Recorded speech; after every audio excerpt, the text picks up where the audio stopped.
Hello बच्चों, अब हम निकोल प्रिज्म पढ़ने वाले हैं। तो निकोल प्रिज्म के बारे में बताती हूँ मैं आपको।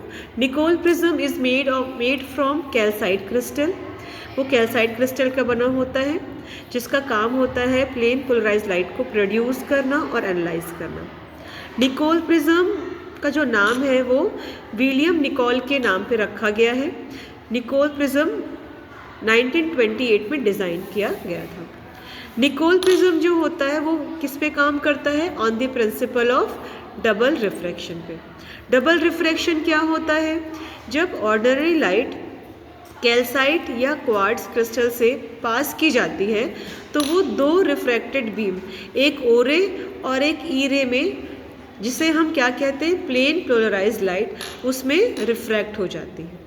ठीक है, अभी हमने रिफ्रैक्शन देखा था कि रिफ्रैक्शन में जब लाइट सरफेस पे पड़ रही है तो क्या हो रहा है, वो नॉर्मल, ये आपका नॉर्मल है, जब लाइट पड़ती है तो वो नॉर्मल की तरफ डेविएट होती है।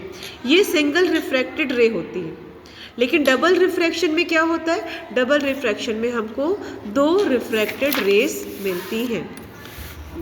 ये आपका डबल रिफ्रैक्टेड रे का जो मैंने बताया था कि ये अनपोलराइज्ड लाइट है। ये अनपोलराइज्ड लाइट जब कैल्साइट क्रिस्टल पे पड़ रही है तो यहाँ पे हमको दो वेव मिल रही है। एक मिल रहा है ई रे और दूसरा मिल रहा है ओ रे। ई रे जो होता है in the plane of paper होता है, ओ रे जो होता है in the perpendicular to the paper, but both are plane polarised. तो निकोल प्रिज्म का क्या काम है यहाँ पे?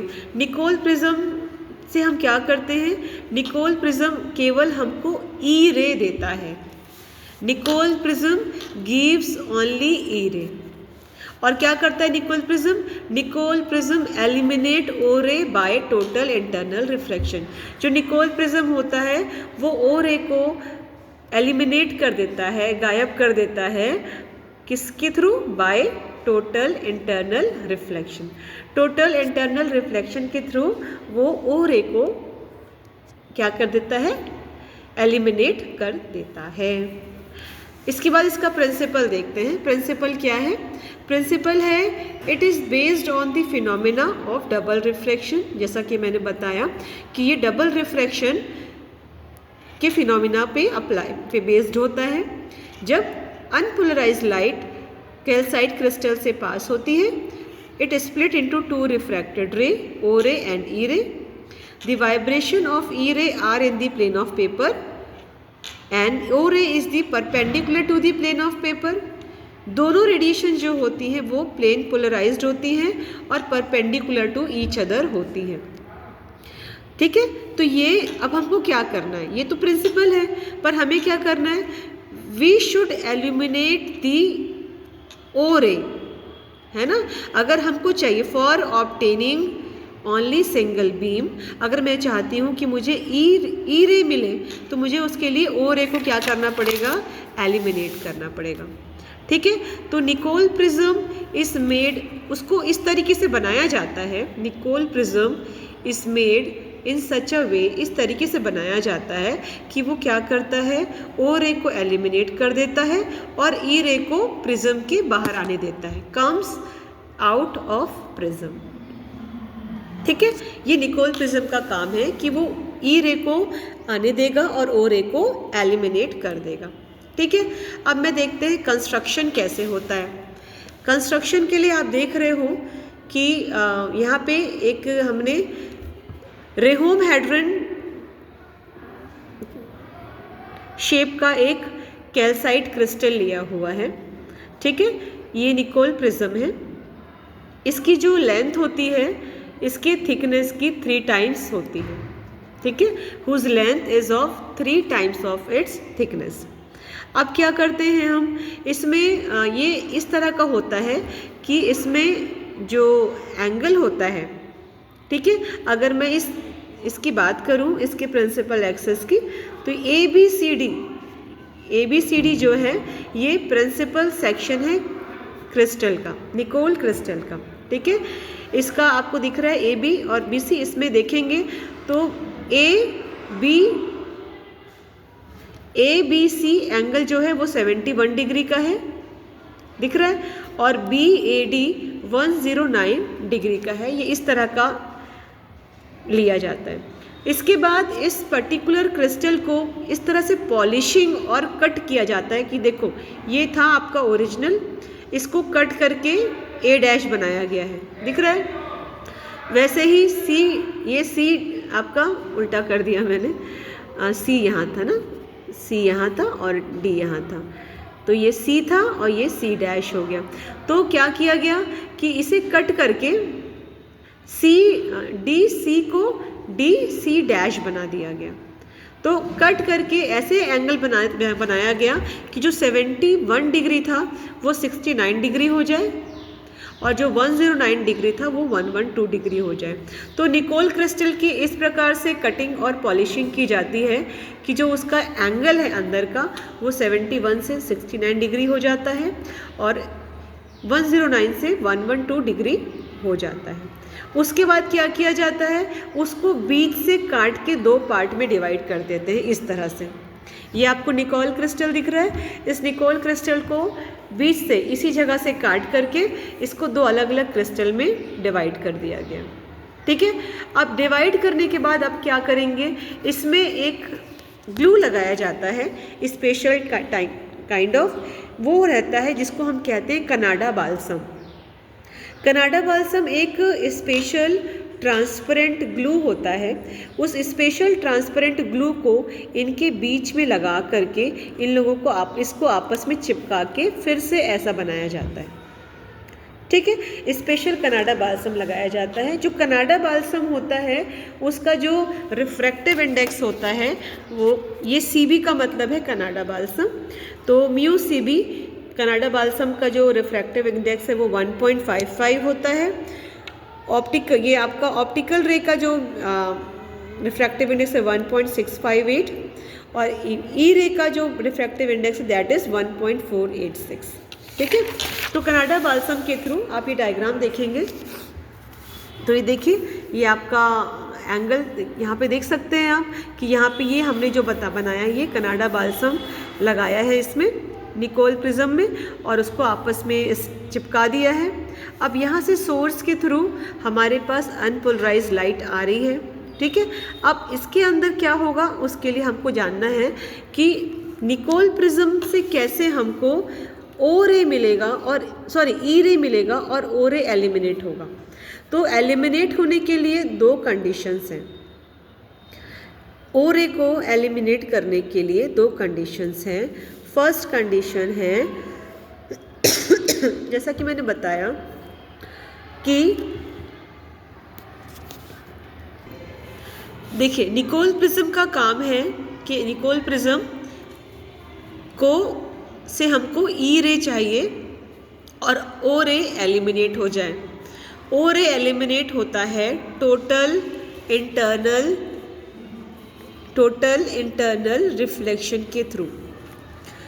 टोटल इंटरनल रिफ्लेक्शन होते हैं करने के लिए दो कंडीशन जरूरी है होना। ठीक है, पहला कंडीशन ये होता है कि जैसा कि मैंने आपको बताया कि कनाडा बाल्सम का जो रिफ्रैक्टिव इंडेक्स है वो है 1.55, म्यू ओ का है 1.65। तो अगर इसका जो ओ रे का रिफ्रैक्टिव इंडेक्स 1.65 है तो इसका जो रिफ्रैक्टिव इंडेक्स है that is greater than the refractive index of Canada balsam, दिख रहा है। तो चूंकि इसका रिफ्रैक्टिव इंडेक्स ज़्यादा है तो ये आपका डेंसर होगा और कनाडा बाल्सम क्या है, रेयर है। तो जब ओ रे डेंसर से O ray is going denser calcite to reach Canada balsam, जैसे ही वो डेंसर कैल्साइट से वो आपका कनाडा बाल्सम के पास पहुंचता है। ठीक है, तो कनाडा बाल्सम के पास जब पहुंच रहा है तो वो टोटल रिफ्लेक्शन एक्सपीरियंस करेगा। ठीक है, देख रहे हैं जैसे यहाँ से जैसे ये कैल्साइट क्रिस्टल पे अंदर गया तो यहाँ पे वो ई रे और ओ रे में डिवाइड हो गया, पर चूंकि यहाँ पे ओ रे है यहाँ पे कनाडा बाल्सम है तो चूंकि ओ रे डेंसर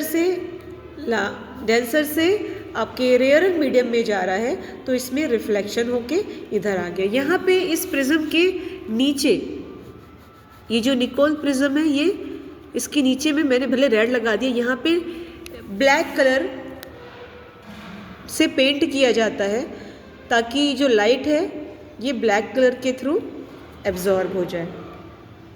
ठीक है, तो क्या हो रहा है, पहला कंडीशन बताया कि जो ओरे का जो कैल्साइट क्रिस्टल है, चूँकि वो डेंसर मीडियम में है, तो डेंसर से रेयर मीडियम में जाने पर उसमें टोटल इंटरनल रिफ्लेक्शन हो जाता है। ये पहला कंडीशन है। दूसरा कंडीशन क्या है टोटल इंटरनल रिफ्लेक्शन के लिए, अगर आप यहाँ से क्रिटिकल एंगल निकालें, क्रिटिकल एंगल का मैं फॉर्मूला आपको बताती हूँ, that is the C is equal to sine inverse mu of CB is equal to mu of O। Mu of CB मतलब refractive index of Canada balsam. तो mu CB upon mu CB की value है 1.55। आपने जब यहाँ पे सारी value put करेंगे तो 6 इज इक्वल टू 69 डिग्री आएगा। तो for total internal reflection the angle of incidence should be greater than the critical angle. तो जो आपतन कोण है, जो आपका ये जिस एंगल पे ये टकरा रहा है लाइट, किसमें, आपके कनाडा बाल्सम में, तो अगर आपका एंगल ऑफ इंसिडेंस, अगर angle of incidence critical angle से ज़्यादा होगा तभी टोटल इंटरनल रिफ्लेक्शन होंगे। और जो ऊपर बताया मैंने कि ये जो नीचे ये जहाँ पे मैंने रेड लगाया है, रेड मार्क बनाया, इसको पूरा लैंप ब्लैक किया जाता है, ब्लैक कलर से पेंट किया जाता है। तो ये क्या करता है, ये उस एब्जॉर्ब जो आपका ओ रे रिफ्लेक्ट हो रहा है, आपका जो ओ रे रिफ्लेक्ट हो रहा है उसको ये क्या करेगा, एब्जॉर्ब कर लेगा। ठीक है, तो एक बार मैं वर्किंग फिर से बताती हूँ कि जब अनपोलराइज्ड लाइट जब एंटर करती है निकोल प्रिज्म में फ्रॉम लेफ्ट फेस, तो क्या होता है, वो डबल रिफ्रैक्शन होता है, हमको ई रे और ओ रे मिलता है।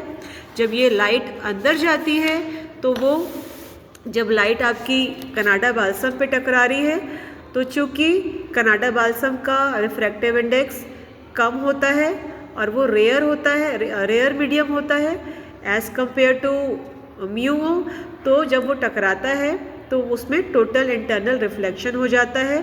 और दूसरा कंडीशन ये है कि जितने एंगल से वो कनाडा बाल्सम में इंसिडेंट हो रहा है, वो angle of incidence critical angle से ज़्यादा होना चाहिए, तभी आपका टोटल इंटरनल रिफ्लेक्शन होगा। तो टोटल इंटरनल रिफ्लेक्शन होता है और जो बेस में लैंप ब्लैक होता है वो उसको एब्जॉर्ब कर लेता है और फिर कनाडा बाल्सम से ओनली ई रे पास होता है। तो इस तरीके से निकोल प्रिज्म से हमको केवल ई रे मिलता है। निकोल प्रिज्म का काम है ओ रे को एलिमिनेट करना और ई रे को प्रोसीड करना। Okay, thank you.